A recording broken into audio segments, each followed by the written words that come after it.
నా పేరు సుధాకర్ అండి. Flat number 2121. ఇక్కడ నుంచి సుమారు 1 కిలోమీటర్ లోపలికి ఉంటుంది. 4-5 అడుగులు నీళ్లు లోతుందండి. రోజు స్కూల్కి వెళ్ళాలంటే చాలా ఇబ్బంది పడుతున్నాం. పిల్లల్ని ఇలాగే ట్యూబ్ పైన తీసుకెళ్లాల్సి వస్తుంది. మంచినీళ్ళు కానీ, దారి కానీ, కరెంటు కానీ, డ్రైనేజ్ వ్యవస్థ కానీ ఏది సరిగా లేదు.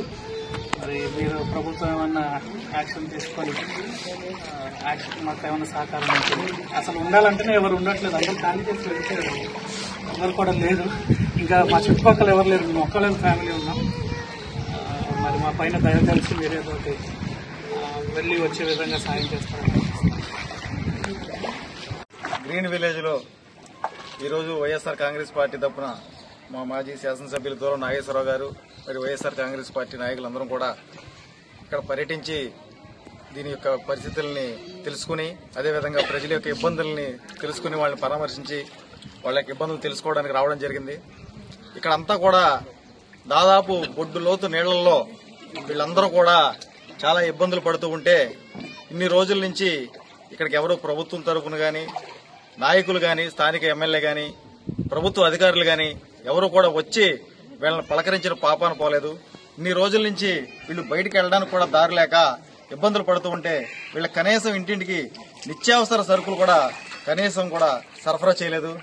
ఇప్పుడే ఇంతకు ముందు మన సుధాకర్ అనే సోదరుడు వాళ్ళ పిల్లల్ని ఈ లోపల కిలోమీటర్ లోపల వాళ్ళ ఇల్లుంటే ఒక ట్యూబ్ మీద గాలితో ఆ ట్యూబ్ని నింపి దాని మీద వాళ్ళ పిల్లల నుంచి రోజు స్కూల్కి తీసుకెళ్తూ చాలా ఇబ్బందులకు గురవుతూ దాదాపు ఒక 2 కిలోమీటర్ల వరకు ఆ ట్యూబ్ మీద వాళ్ళ పిల్లల్ని కూర్చోబెట్టి అతను లాక్కుని వెళ్లడం అనేది చాలా దయనీయమైన పరిస్థితుల్లో ఇక్కడ ఈ కాలనీ వాసులందరూ బతుకుతా ఉన్నారు. ఇక్కడికి ఇంకా కరెంటు కూడా పునరుద్ధరణ జరగలేదు. ఇంకా అనేక సమస్యలతో వీళ్ళందరూ ఉన్నారు. డ్రైనేజ్ వ్యవస్థతో ఇబ్బందిగా ఉంది. అనేక మంది పేదలకి వైఎస్ జగన్మోహన్ రెడ్డి గారు దృఢ సంకల్పంతో ఎప్పుడు కూడా కైకలూరు నియోజకవర్గ చరిత్రలో లేని విధంగా కైకలూరు పట్టణంలో వీళ్ళందరికీ కూడా స్థలాలు ఏర్పాటు చేశారు. ఈ రోజున అనుకోని విపత్తు వచ్చింది. దీనికి ప్రస్తుతం ఉన్న ప్రభుత్వం కానీ, స్థానిక ఎమ్మెల్యే కానీ, స్థానిక అధికారులు కానీ ఎవరూ కూడా పట్టించుకోవట్లేదు. వీళ్ళందరూ కూడా మన ఏలూరు జిల్లా కలెక్టర్ని కూడా విన్నవిస్తున్నారు. వీళ్ళందరి తరఫున మేము కూడా ఏలూరు జిల్లా కలెక్టర్ గారిని వీళ్ళ యొక్క పరిస్థితులను అర్థం చేసుకుని వీళ్ళకి నిత్యావసర సరుకులు వెంటనే అందించాలని చెప్పి మేము డిమాండ్ చేస్తా ఉన్నాం. మాజీ శాసనసభ్యులు దూరం నాగేశ్వరరావు గారు కూడా ఇంతకు ముందే ఎంఆర్ఓతో కూడా మాట్లాడడం జరిగింది. వాళ్ళందరూ కూడా అధికారుల మధ్య కోఆర్డినేషన్ కానీ ఇది కూడా విఫలమవుతున్నట్టుగా కనిపిస్తా ఉంది. ఖచ్చితంగా దీన్ని వెంటనే వీళ్ళందరినీ కూడా ఆదుకుని నిత్యావసర సరుకులు అందజేయాలని, వీళ్ళకి కావాల్సిన కనీస వసతులు ముందు మౌలిక వసతులన్నీ కూడా పునరుద్ధరించే విధంగా చర్యలు తీసుకోవాలని వైఎస్ఆర్ కాంగ్రెస్ పార్టీ తరఫున మేమందరం కూడా డిమాండ్ చేస్తా ఉన్నాం. గ్రీన్ విలేజ్ లో నివాసం ఉంటున్నటువంటి ప్రజలందరికీ కూడా, ప్రతి అన్నదమ్ములకు, చెల్లెమ్మలకు అందరికి కూడా నేను ప్రత్యేకంగా వాళ్ళందరికీ ఒక ధైర్యాన్ని కలిగించడానికి, ఒక భరోసా కల్పించడానికి నేను రావడం జరిగింది. ప్రభుత్వం నుండి దాదాపు 15 రోజుల నుండి భారీ వర్షాలు, తుఫానుల్లో ఇబ్బందులు పడుతున్న దృష్ట్యా ప్రభుత్వం తరఫున ప్రభుత్వం లేదా ప్రజాప్రతినిధులు వచ్చి వాళ్ళని ఆదుకుంటారు, ఆదుకుని వాళ్ళకి అండగా ఉంటారని నేను చూశాను. ఈరోజు 15 రోజులకు కూడా వాళ్ళకి ఏమీ కనీసం లేదు. లోపలికి వచ్చి పలకరించినటువంటి వాళ్ళు లేరు.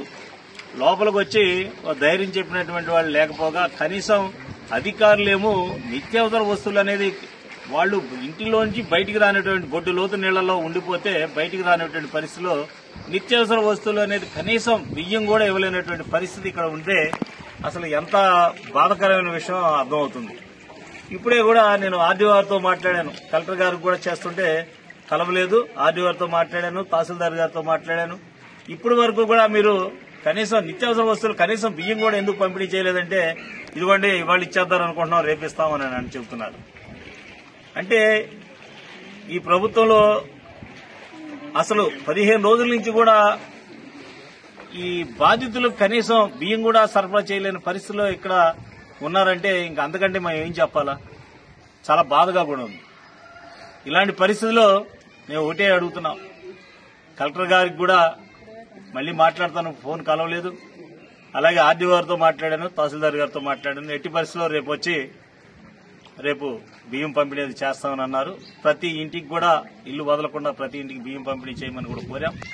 అలాగే ఇక్కడ ఈ వచ్చినటువంటి వరద తగ్గే కొలిది కూడా పొల్యూషన్ వచ్చేసి, మురుగు వాసన వచ్చేసి అంటురోగాలు వచ్చేటువంటి పరిస్థితి.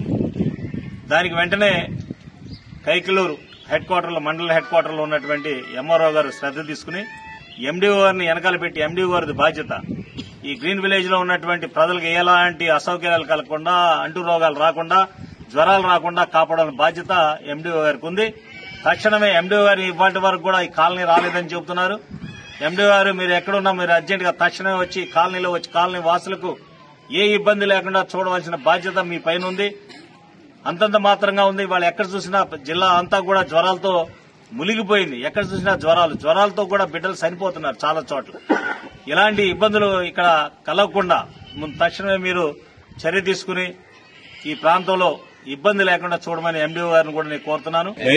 ఇవాళ మేము గ్రీన్ విలేజ్ లో బ్రతుకుతున్నాం. గ్రీన్ విలేజ్ కి వచ్చి 4 సంవత్సరాలు అవుతుంది సార్. మేము ఇక్కడే బ్రతుకుతున్నాం. ఇవాళకి మాకు ఎంత మొలకొచ్చి కనీసం రోడ్డు మొగం చూడటానికి కూడా వీలు లేకుండా నెలకి దగ్గర ఇంచుమించుగా 20 రోజులు 25 రోజులు అవుతుంది మేము రోడ్డు మొక్కను చూడలేకపోతున్నాం సార్.